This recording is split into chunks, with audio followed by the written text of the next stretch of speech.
Welcome to UE Speaks, where women come to talk real life, real situations, and real growth. We get into relationships, money, glow ups, breakups, emotions, wins, losses, the happy, the messy, and everything in between. This space is a space for women, especially women of color, doing big things in our community and living their real experiences.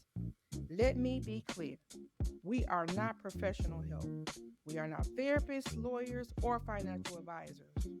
These are our opinions, our stories, and what we have lived through. So take what resonates with you and leave what doesn't. Don't ever get it twisted. Speaks is unfiltered, unapologetic, and real. Yo, what's up? What's up? It's your girl Chloe, and I'm back once again with a good topic. Educational though. We're gonna keep it we're gonna keep it grown and sexy today. We're gonna talk about 10 things a woman should have accomplished by the age 40.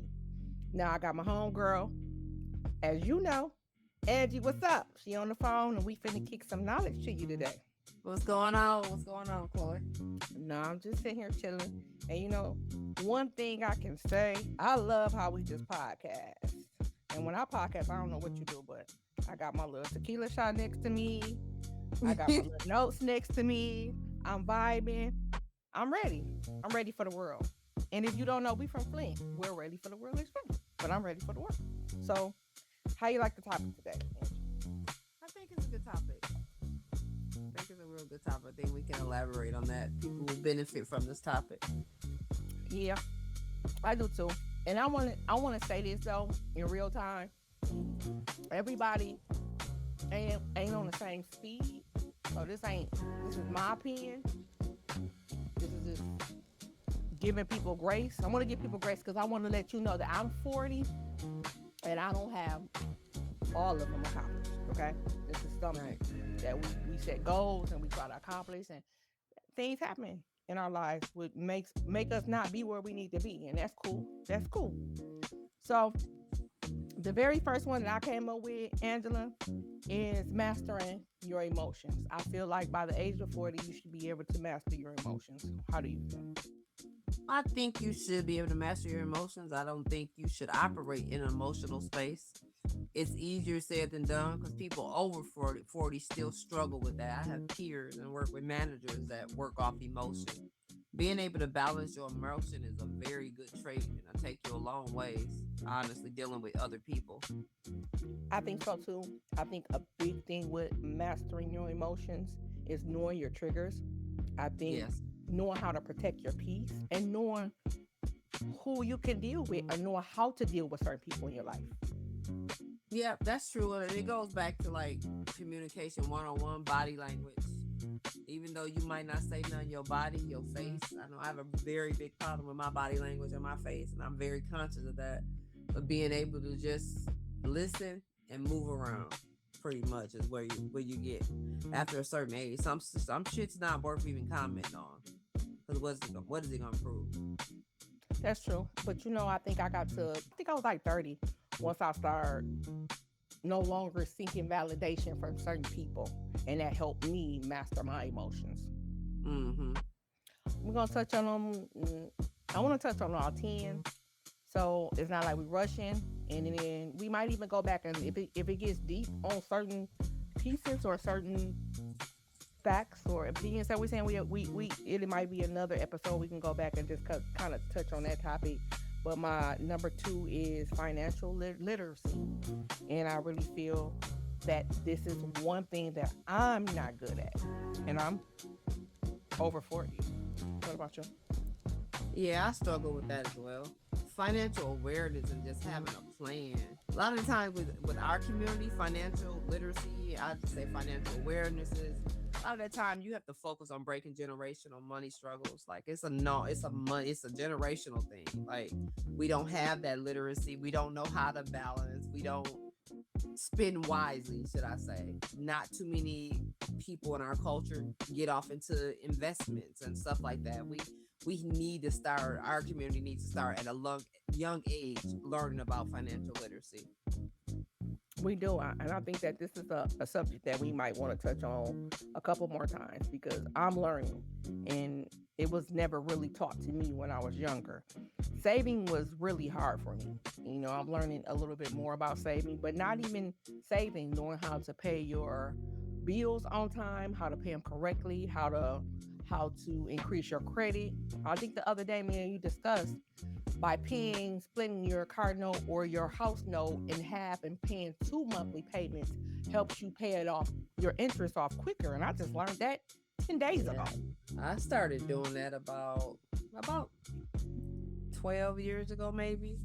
Then a lot of people don't realize it, but having financial peace for me is a form of self-care. Okay.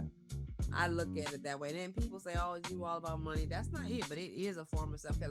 As much as people say finances and money is not everything, it matters, because not having it is a struggle, and that fucks with your peace, that fucks with your emotions, that fucks with your everyday well-being. So yeah, it goes hand in hand. Yeah, it does. And being financially stable and knowing your finances and knowing not how to get in debt, it helps you not be able to depend on anyone else. You know what I'm saying? You want to be self-sufficient. You want to be able to help your kids and know what you can handle, what you can. A lot of people feel like if they got a good job and they make this much money, and by the time you look at it, their whole credit card bill, they're using everything on their credit card. Let me just get it right. Yep. Let me get straight. Yep. Everything is just being charged. And it's so easy to do that because you're not physically paying the money out. And they feel like, okay, well, we're good as long as I pay that $25 bill that's due. I mean, that's not even going towards the bill. It took me a long time to realize. Right. Another thing though, so not even having a whole lot of money or having a good job, even if you don't have a whole lot of money, just being able to balance and financially plan what you have and Right. stay within your means with what you have that's peace in itself. So not to have and then you living above your means and you drowning, that's a whole nother ball game. That messes with you overall. That's your overall well-being. Well, you know what? It's crazy that you said that because we're going to touch back on that at number 9. Right now, we finna go to number 3, defining your identity. I feel like that's really big with women.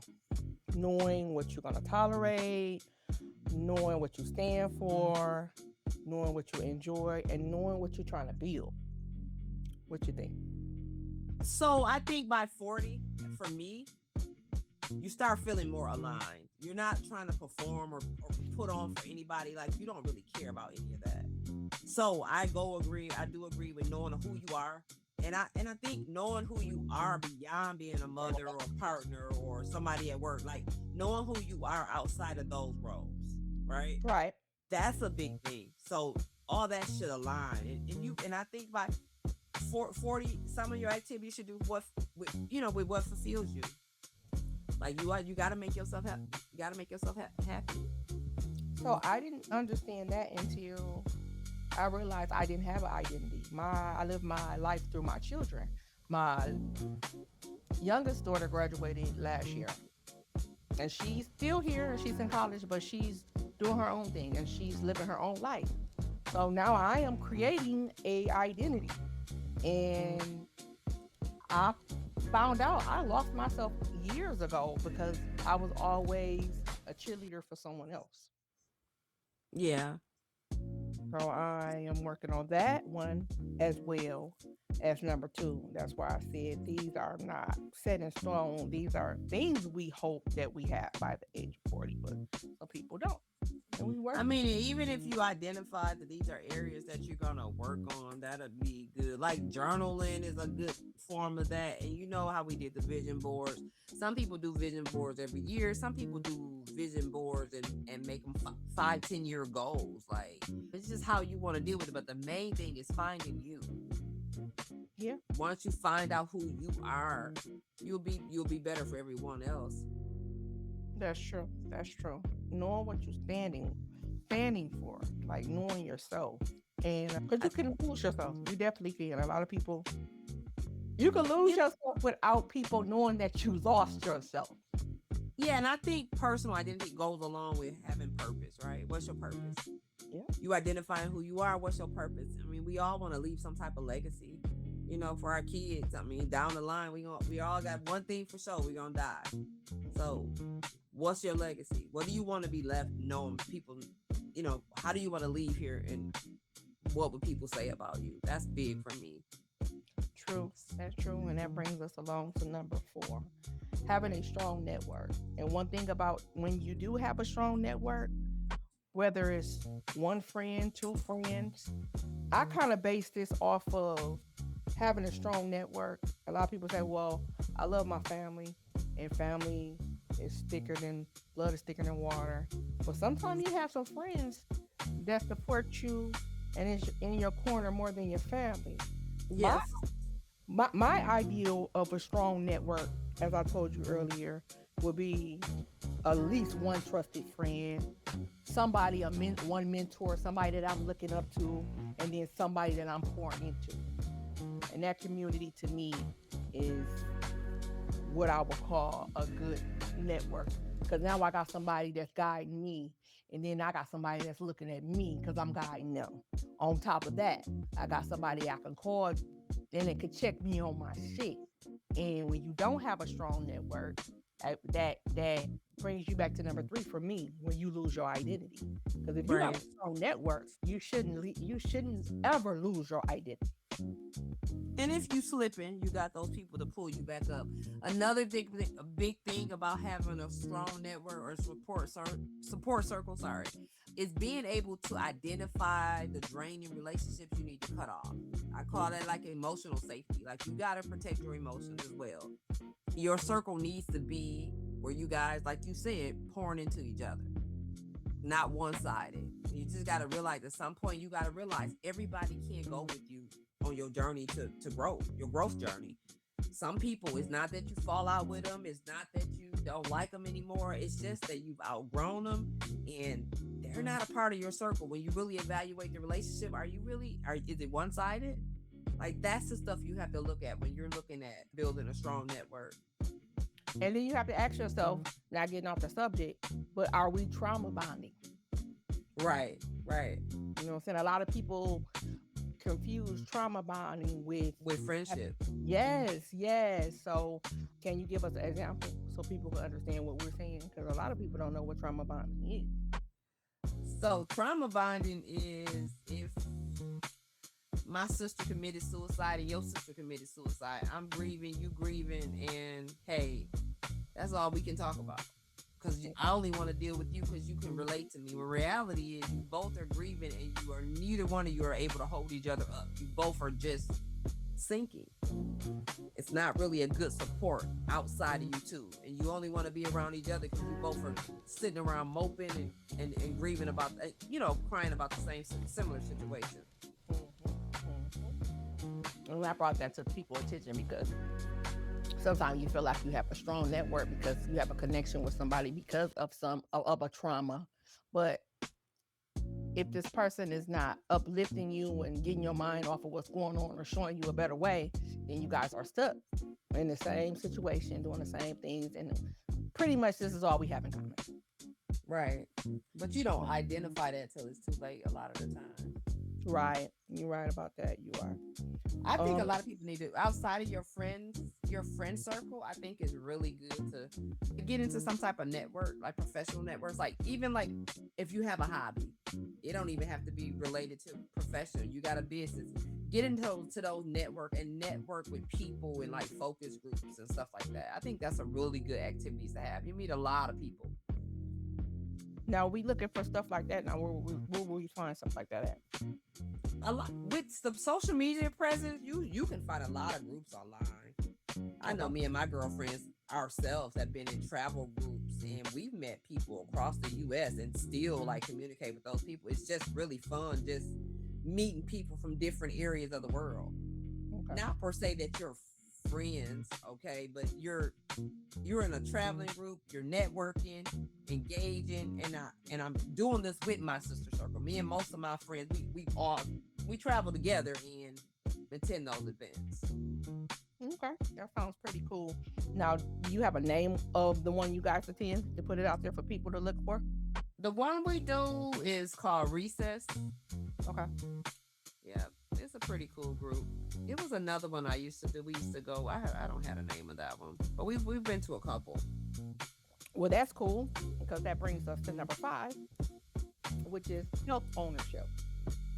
It What has is nothing it? health ownership, understanding your body, monitoring your health, your mental health, and treating your body like an asset. Making sure you good because without health, wealth ain't nothing. And a lot of people don't understand that. You know, I have been in a situation where I was a workaholic, working 7 days a week, 12 hours a day, eating out of a brown bag. Immune system is down. As soon as I get sick, I'm down for 4 or 5 days. I'm not looking at my body. I'm using my body as a robot to get finance. Well, I have to realize if I'm not here to spend my money, what's the point of me making it? Right. Right. So for our culture, Black women often carry a lot of stress. Like that's the big thing. Mental, I'm big on mental health and therapy. That's one of the things that's not talked about. It's starting to be talked about more, but truthfully, is it talked about because you're getting meaningful information behind it, or are people talking about it because it's cliche, right? Right. So I can say it's being talked about a lot more. Back in the day, having a therapist meant you was crazy. When it came to my grandmother and my mother and them, they used to say, and it's crazy, but hey, Black people, we don't go talk to therapists. We give it to God. But no, you have to think about it. God wouldn't have made therapists if that's what it was. So I have a therapist, and I'm gonna tell you, since I have been in therapy with the loss of my mother, the loss of my grandmother, I start understanding myself a lot more. I start understanding how I think. I know what triggers me now. So therapy to me is a great thing. It's a great thing. And I really feel like everybody should try it out. If you say you had a perfect life and your marriage ain't as perfect as you think it is, try therapy. It won't hurt. yeah, So I think therapy is big. Go ahead. My- I'm sorry. Your phone was cutting off. my thing is not even mental no more. It's being able to take care of my body now, my physical body, with all of the before therapy, the stress and the stress eating and the lack of self-care and the wear and tear on your body from work. And now I'm to an age of being over 40 and it's not as easy to get it back as I used to. So I would say with this whole conversation of us talking about health ownership, just take ownership before 40 because it'll be a lot easier on your body and your mind. Yeah, so I think men and women need to work out. It's like, especially women, we losing estrogen at this point. You need to work out 3 to 5 times a week. That's just my take on it. At least 3. Mm-hmm. 3 times. And when I say a rest day, my rest day for me would be some type of structure, yoga or Pilates. It does wonders on your body and your internal. And if you ever do get sick, having a healthy body to be able to fight that sickness is what's needed. If you're not healthy mentally or physically, you're doing nothing but feeding whatever disease you're going to get. So Yep. I'm very big on that. And just prioritizing your health. You know how many people that don't even go get checkups? You know how many people I know at work that like, oh, I ain't been to the dentist in 2 years. What? That's crazy. That's like just being able to take it to me when you lack on those type of things. For me, it's a sign of depression. Yep, it is. And a lot of people don't recognize that. Or the greed, because I know a lot of people. I'm not gonna say I work for General Motors. That's my full-time job. And we have some of the best insurance here in the United States. I think state employees have better insurance than us, but you will work next to a person that has not been to the dentist in 10 years. I mean, you can physically see the yellow on their teeth or a tooth missing, and you're like, what the hell is going on? Right. That's because they decide to put other things before their selves, and they don't even pay attention to it. I mean, I wear hearing aids, all that. At this point, we working, and if you in a facility like me, you better get it before you retire. You better take care of your body because you put a lot of wear and tear on it. You got to realize that, and you got to stop and breathe. And money ain't everything. That's all I can Right. say. Money is not everything. Right. That takes us to our next topic, which is number 6: boundaries without apology. You get that? Yep, I got it. I feel like boundaries without apologies. I just worked on that probably the last 3 years with my children, with saying no Mm-hmm. and being okay with requesting my own space and communicating with standards without guilt. Because I did what I was supposed to do for you. Right. With me saying no, it's no. I'm not going back on it. I don't feel bad about it. So I was really big when it came to my kids. I can't say that I didn't have a problem saying no to nobody else. It was really my kids and my grown, because they're grown now. Right. So boundaries, we got to be clear. Boundaries. A lot of people mistake boundaries for like a wall. Boundaries are not walls. Okay. It's sort of a sign of you giving yourself. It's self-care. It's self-respect. It's making people respect you and respect your space. Respect how you operate, and that goes back to when you're dealing with family, friends, or whatever. Ending the toxic dynamics. That's a big thing. Protecting your mental space. All of that falls under boundaries. And you set the boundaries and don't bend on that boundary. So either a person is going to comply and respect your boundaries, or they're going to move on. They won't be a part of your life. And that's okay. That is. A lot of people don't even understand when they're in a toxic situation. No, they don't. They don't. They don't. So one thing I would say to anybody that's listening, even if you can't relate to the topics that we're talking about, think to yourself about some of the things that we're seeing and ask yourself, is this stuff happening to you? I say that because when you think of a family member as close as a sister or a brother, a son or a daughter, you can be in a toxic relationship and you feel like because they are blood, and you feel because I gave birth to this person, I can't let go. I have to be there.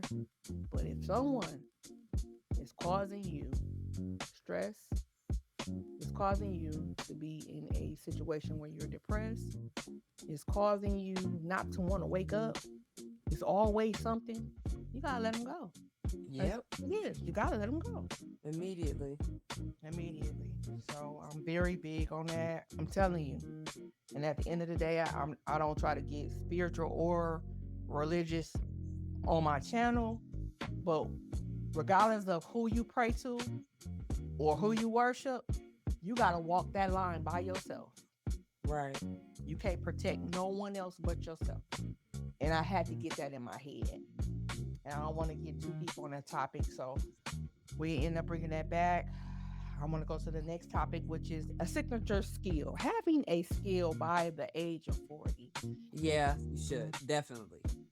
Important. It's important.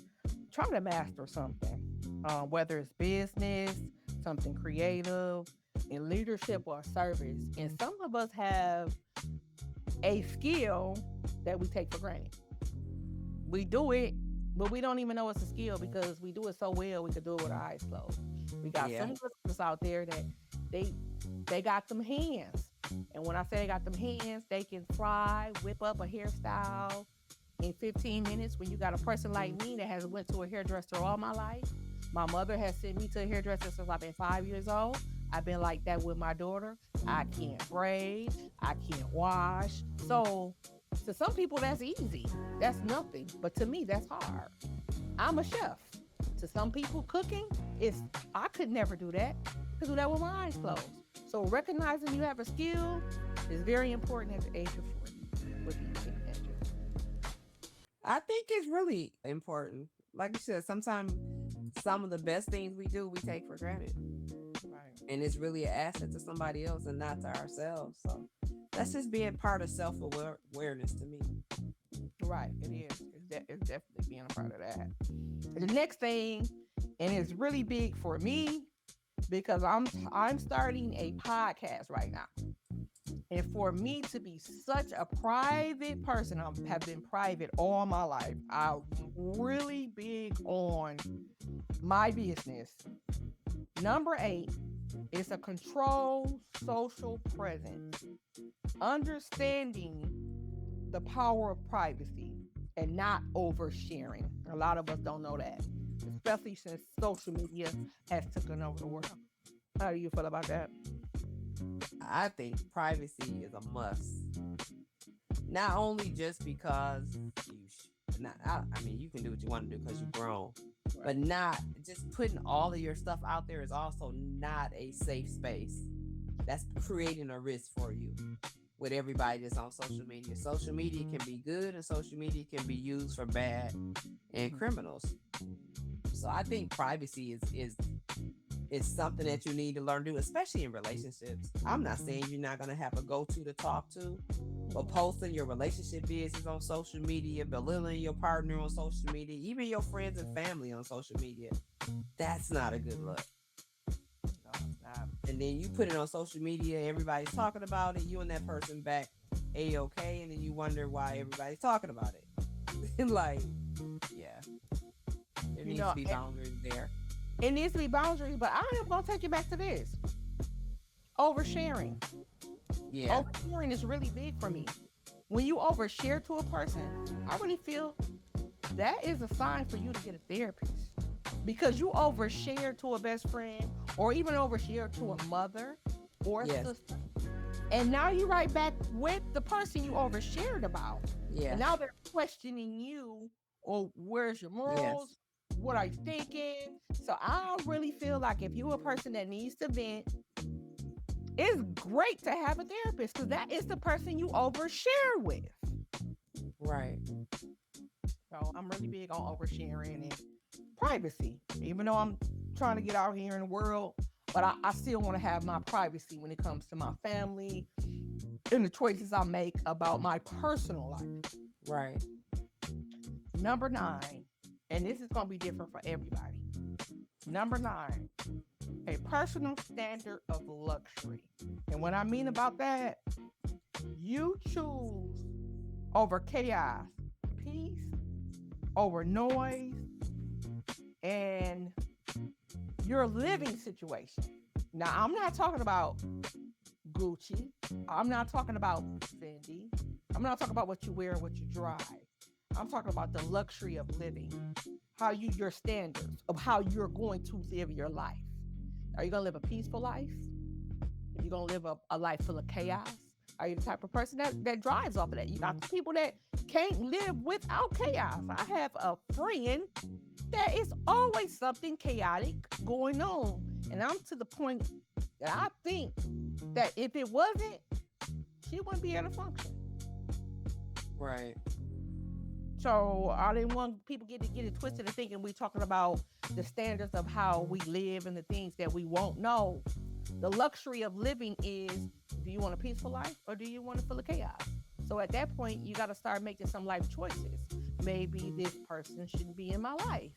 Maybe this person I shouldn't deal with every day. Maybe my mom, it could be a mom. It could be somebody as close as a mom that keeps up chaos in the family, and you have decided our contact might not be good every day. Right. So these are choices that you have to make. And that's the luxury of life to me, is peace. It's having peace. It's not what I can go in the store and buy. It's peace. I talked to this man a long time ago on an airplane, and he was a very wealthy man. And he told me no matter what he can buy, he could never just buy peace. He was in the middle of a divorce. And he said, he just wants peace. She can have everything. Just give me my peace. And I couldn't understand it at that time, but I do now. What you think? I'm very big on peace, though. Like, you already know, I could be in the house locked in for 4-5 days, and I'm good. Like, I'm very good on resting Even though I know I work, there are days where I can sit here. I don't even have to have the TV on. I can have my music on, and I'm just sitting here relaxing my body and my mind. That's really big for me. Peace is luxury for me. Being able to get out the bathtub in a clean room in a non-chaotic environment, that's luxury for me. Literally. That's luxury. And even let's take it a little bit farther. Let's take away chaos. They say when people get money, they move out the hood. They don't move out the hood just to say. Some people move out the hood and say, "Well, I stay in Grand Blanc or I stay in Rochester." We have to give the benefit of saying, "I stay somewhere peaceful." Okay? It don't matter where you at. It doesn't, but you can be a person that has no chaos, has no problem, but you stay in an area full of chaos. Right. So when we say luxury, that might be on somebody's list. Well, I don't want to stay in the neighborhood anymore. I want to go somewhere peaceful. I want to go somewhere where I got an acre of land and I can just sit in the backyard, you know? So I look at that as being peaceful. The environment that you live in. Right. Affect you. I was staying right there on Lavender. That was my first house. And that was my domain. It was peaceful within my house. And then as the years went on, it started getting a little rough in the neighborhood. I think a guy got killed right there in my yard. That took away every peaceful thought I had there. I had to get away from it. Right. So it could be that too.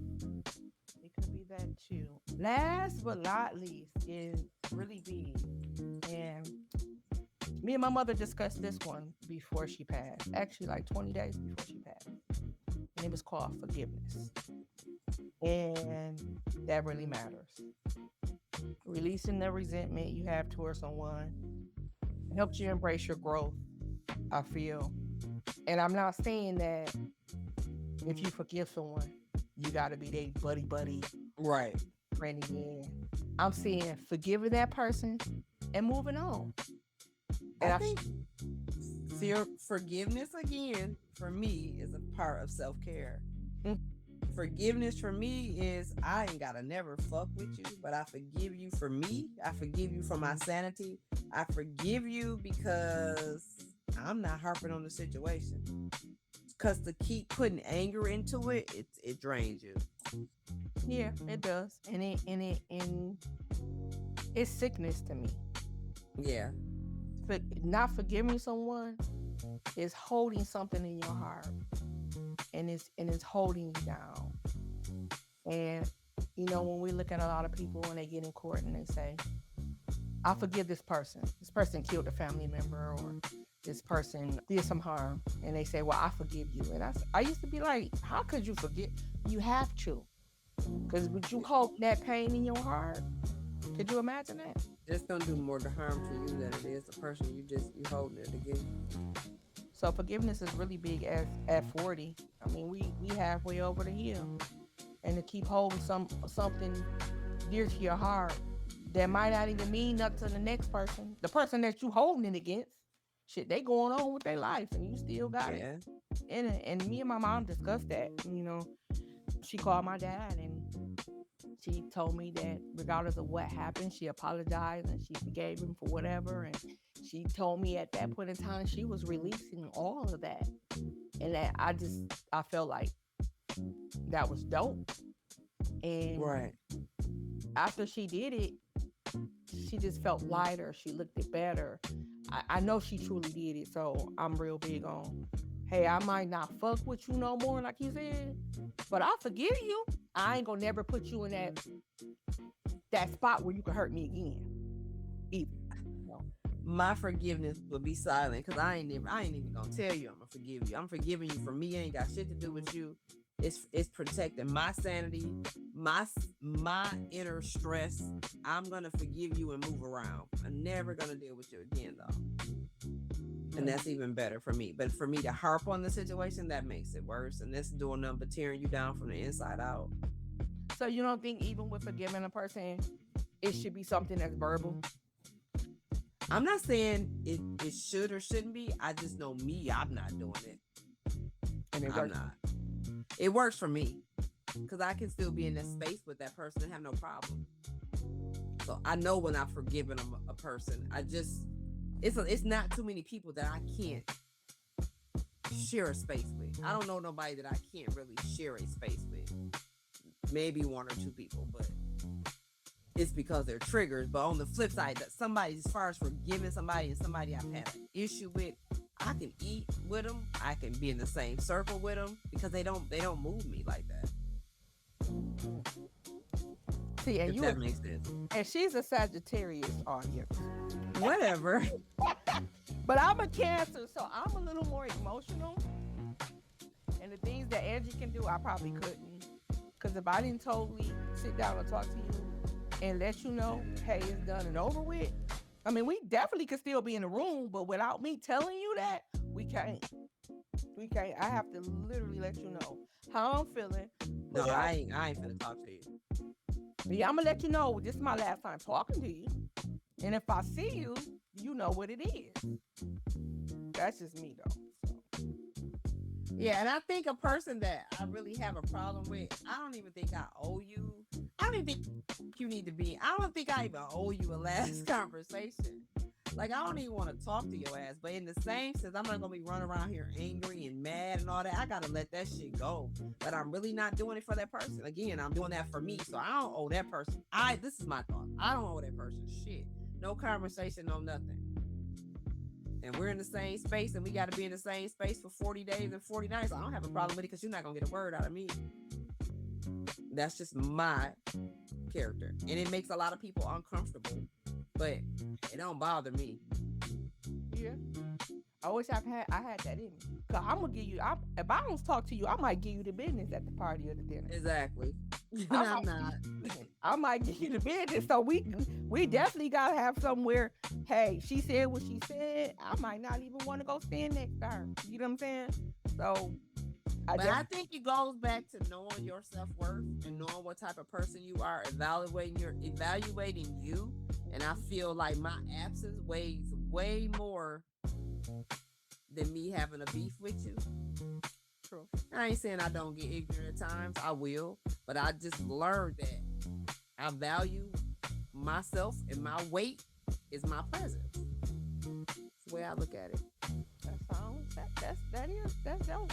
That's dope. I'm glad. And I wish I can get to that point. You know what I'm saying? Like you said, but we are two different people. So I definitely have to sit down and have a conversation. That one last conversation. It does something for me. Yeah. But back to the beginning. Ladies, these are our 10 things we think a woman should have accomplished by 40. But you don't. Because I don't have them accomplished by 40. And don't have them accomplished by 45. I'm still working. I'm a work in progress. I learn every day. That's one thing about this world. If you can wake up and you can breathe, you can learn something new. No matter how old you are. I just want to thank you guys for sitting down listening to me and Angie. Like I said, sometimes we're going to have some juicy topics and sometimes we're going to get straight to the business of making us better women. And one thing about it, like I said, we are waking up every day, so we should learn a new skill every day, or we should be teaching a skill every day. So I'm going to check you out, Angie. I'm going to check the rest of the world out. We'll see you on our next episode. All right, you guys, have a good night. Thanks for tuning in to UE Speaks. Don't forget to subscribe and join us next time for more real talk about real life.